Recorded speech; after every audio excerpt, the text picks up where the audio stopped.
Assalamualaikum warahmatullahi wabarakatuh.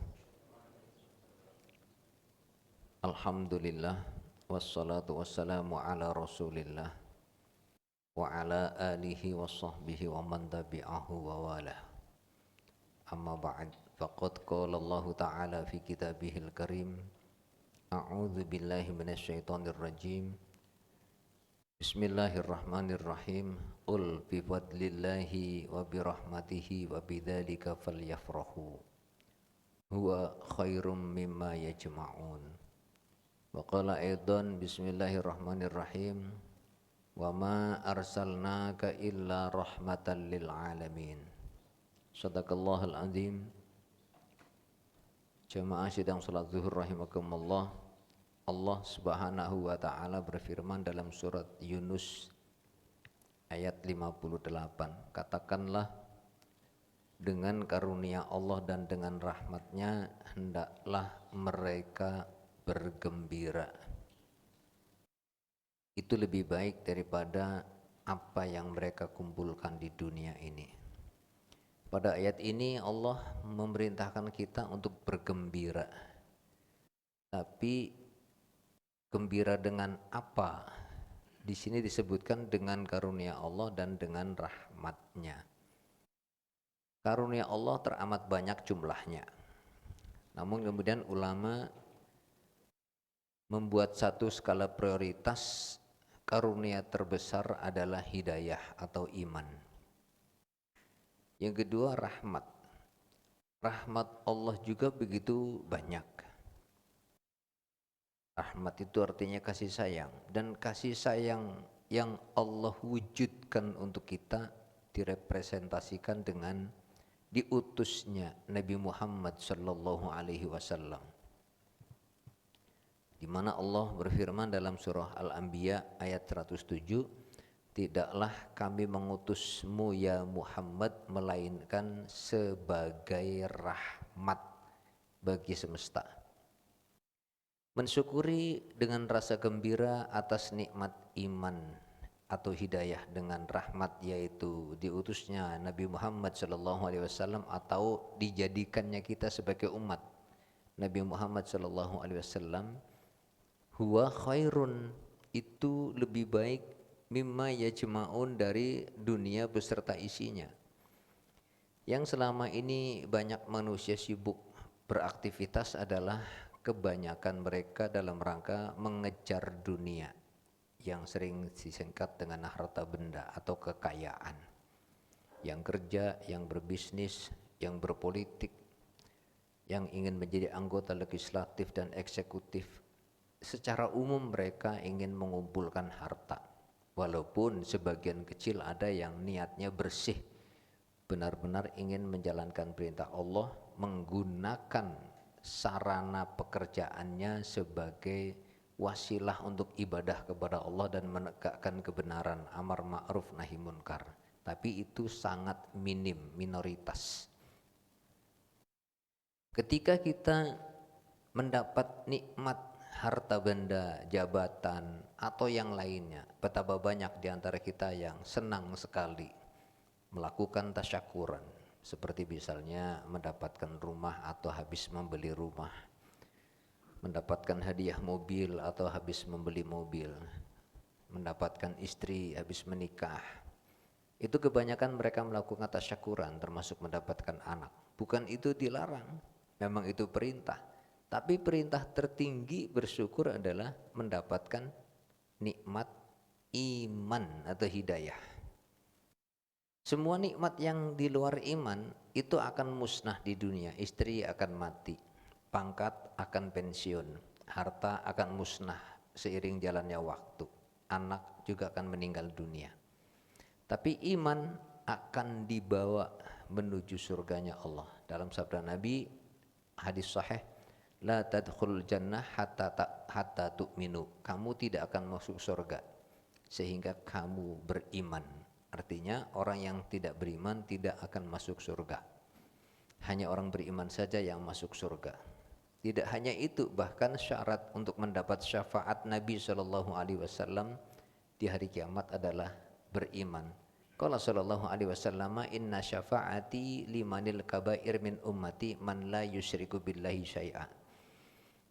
Sesungguhnya syafaatku akan aku berikan kepada mereka yang berdosa besar dari umatku selama mereka punya iman atau tidak syirik dan tidak kafir. Tidak syirik, tidak kafir, walaupun banyak dosanya alias punya iman, dia akan mendapat syafaat Kanjeng Nabi sallallahu alaihi wasallam.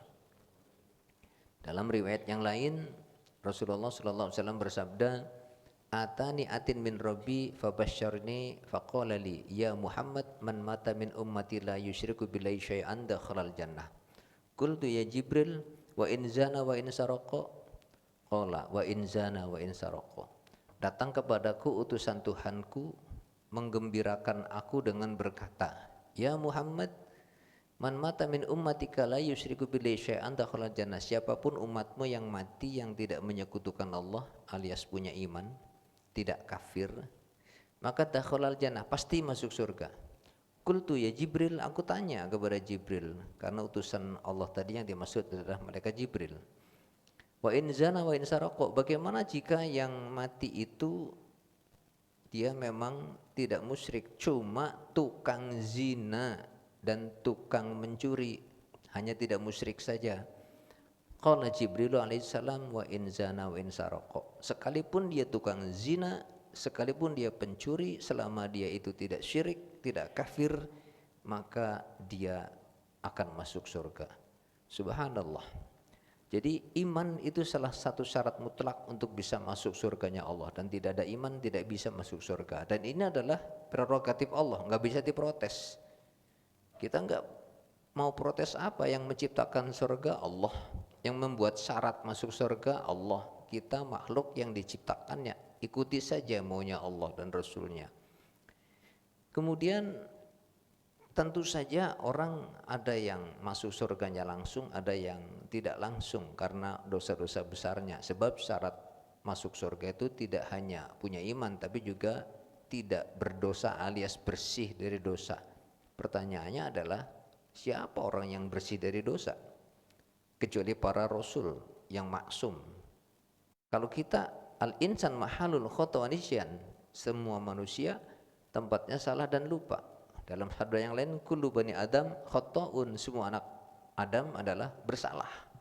Wa khairul khata'ina at-tawwabun, sebaik-baik orang bersalah adalah yang bertaubat.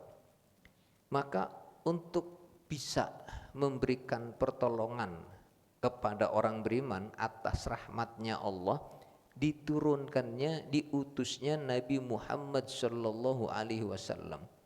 Allah itu sayang, sangat sayang kepada orang yang beriman. Allah itu merahmati orang beriman.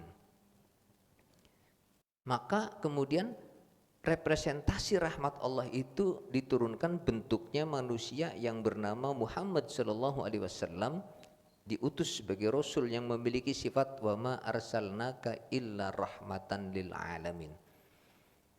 Sesungguhnya aku mengutusmu ya Muhammad kecuali sebagai rahmat bagi semesta alam. Dalam hadis yang lain Rasulullah juga bersabda, aku diutus oleh Allah sebagai rahmat bagi kalian. Apa bentuk rahmat, wujud rahmat dari Nabi sallallahu alaihi wasallam? Nabi satu hari setelah Isra Mi'raj, satu saat di suatu waktu berkumpul ngobrol dengan sahabat seusai sholat berjamaah. Tahu-tahu Nabi seolah-olah memandang dengan sudut pandang yang sangat jauh, menerawang, dan kemudian menunduk lalu menangis, meneteskan air mata.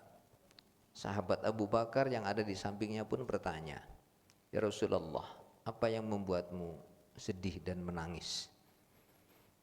Maka Nabi SAW bersabda, aku rindu, ingin bertemu dengan saudaraku, dengan kekasihku, hanya gak bisa sekarang. Saudaraku itu sangat mencintaiku, sangat merindukan aku. Aku juga mencintai mereka dan merindukan mereka. Mereka senantiasa memanggil-manggil namaku, memuji-muji aku. Kemudian sahabat bingung, apakah kami bukan saudaramu, bukan kekasihmu ya Rasulullah? Maka Nabi menjawab, kalian itu sahabatku. hidup bersamaku, melihat aku, belajar kepadaku, sholat bersamaku, berjuang bersamaku, kalian mencintaiku, aku mencintaimu.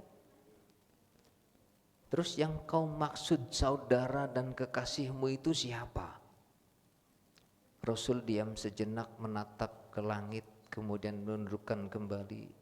Mereka saudaraku, kekasihku yang kurindu adalah orang yang lahir di kemudian hari, yang tidak pernah melihatku, tidak pernah berjumpa denganku, tidak pernah menyaksikan mukjizat dan akhlakku, tidak pernah belajar kepadaku. Mereka mengenalku hanya dari cerita guru-guru mereka. Tapi di hati mereka begitu kuat cintanya dan rindunya kepadaku.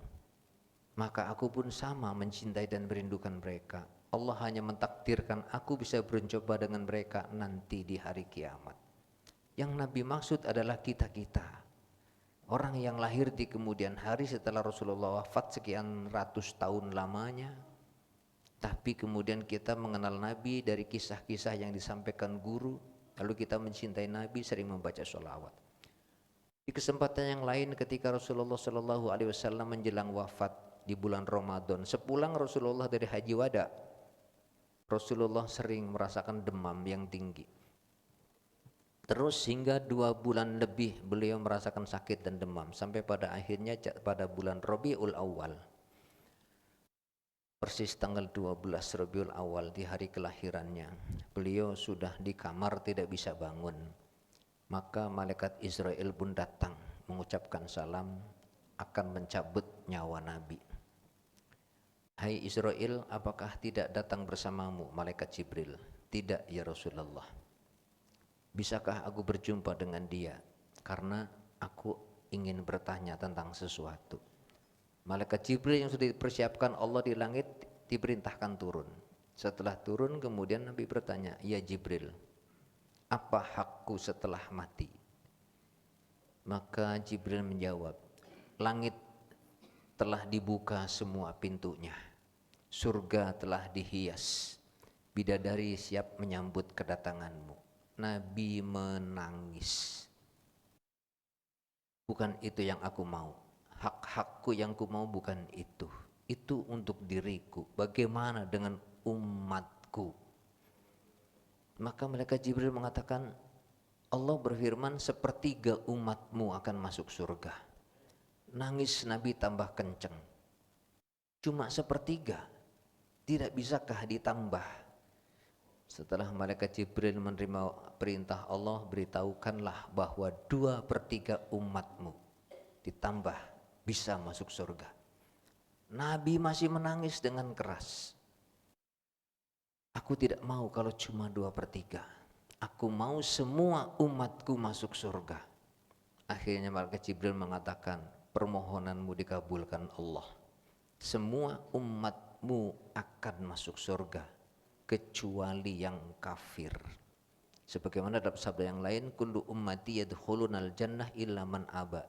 Semua umatku akan masuk surga kecuali yang tidak mau, yaitu orang kafir. Kafir itu berarti tidak percaya Allah, tidak percaya Nabi, tidak percaya Quran, tidak percaya akhirat. Itulah yang tidak mau surga. Maka kemudian setelah Nabi mengatakan, setelah malaikat Jibril mengatakan itu, Nabi tersenyum bahagia. Baru kemudian beliau berkata, wahai Israel, aku sekarang sudah ridho. Sekarang silahkan kau cabut nyawaku. Memang malaikat Israel dipesan oleh Allah tidak boleh mencabut nyawa Nabi SAW kalau beliau masih bersedih. Kalau sudah bergembira dan mengizinkannya untuk mencabut, maka dicabutlah nyawanya. Barulah Israel mulai mencabut. Ketika dicabut nyawanya, terasa sakitnya, minta ampun. Nabi mengatakan sakitnya sakaratul maut seperti dibacok 300 pedang. Lalu kemudian Nabi memohon Israel, tolong berhenti sebentar. Ali, ambilkan aku air Zam-Zam. Lalu Ali mengambilkan air Zam-Zam. Di kamar itu hanya ada Abu Bakar, Ali, Fatimah dan Aisyah. Semua sahabat ada di luar kamar Nabi alias berada di Masjid Nabawi. Kemudian setelah diambilkan air Zam-Zam, Nabi mengambil air Zam-Zam, diusapkan ke tubuhnya, berdoa. Kemudian Israel, silahkan kau cabut kembali. Dicabut lagi nyawanya, dari lutut naik lagi ke pinggang. Malaikat Nabi SAW merintih merasakan sakit luar biasa sampai malaikat Jibril membalikkan wajahnya menghadap dinding. Nabi pun bertanya, ya Jibril, kenapa kau palingkan wajahmu dariku? Apa engkau jijik melihatku? Tidak ya Rasulullah, aku tidak tega melihatmu merintih kesakitan, dicabut nyawanya. Akhirnya Nabi berdoa, ya Allah, betapa sakitnya sakaratul maut. Jangan kau berikan umatku sakitnya sakaratul maut. Semua sakit umatku dalam sakaratul maut seluruhnya timpakan kepadaku saja ya Rasul, ya Allah. Jadi beliau memohon agar semua sakitnya kita dalam sakaratul maut hanya dibebankan kepada Nabi saja demi menyelamatkan kita dari sakitnya sakaratul maut. Kemudian habis itu Nabi berpesan kepada yang ada di situ, as-shalah, as-shalah, as-shalah. Jangan sia-siakan sholat. Yang kedua, an-nisa, an-nisa, an-nisa. Jangan remehkan dan rendahkan wanita. Kemudian setelah nyawa sudah sampai di tenggorokan terakhir, Nabi yang memikirkan kita jangan sampai ke neraka memanggil ummati, ummati, ummati. Wahai umatku, umatku, umatku. Allah minta, ya Allah umatku jangan sampai masuk neraka. Barulah kemudian Nabi wafat sallallahu alaihi wasallam. Jadi beliau sampai mau wafat pun memikirkan kita. Banyak sekali kisah-kisah yang lain tentang ingatnya Nabi, sayangnya Nabi kepada kita. Sayang itu bahasa Arabnya rahmat. Nabi diutus sebagai rahmat yang menyayangi kita semua. Nabi itu diutus untuk lintas negara, lintas benua, lintas umat. Berbeda dengan Nabi yang lain yang diutus hanya untuk satu suku. Nabi Muhammad SAW lintas negara, lintas benua untuk semuanya. Sepanjang dia punya iman, siapapun sukunya, maka dia akan dirahmati Nabi agar tidak diceburkan ke dalam neraka untuk mendapatkan ampunan Allah Subhanahu wa taala.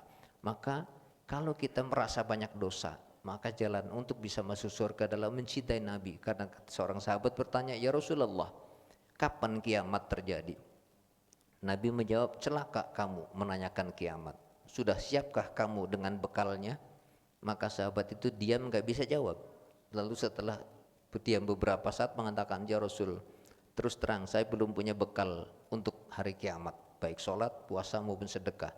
Hanya saja di hatiku, jujur saja, aku sangat mencintai Allah dan Rasulnya. Nabi bersabda, anta ma'aman ahbabta. Kalau begitu, kamu nanti dari kiamat akan dikumpulkan bersamaku yang kau cinta. Sahabat semuanya takbir bergembira. Kenapa? Karena mereka mencintai Rasul, mencintai Abu Bakar, mencintai Umar. Amal ibadah mereka merasa teramat sedikit. Hanya dengan modal cinta kepada Rasulullah SAW akan mendapatkan syafaat untuk bisa masuk surganya Allah. Mudah-mudahan kita jadikan umat yang mengenal dan mencintai Nabi yang kelak mendapat syafaat sehingga masuk surga bersamanya. Subhanakallahumma bihamdika asyhadu an la ilaha illa anta astaghfiruka wa atubu ilaik. Walhamdulillahirabbil alamin. Assalamualaikum warahmatullahi wabarakatuh.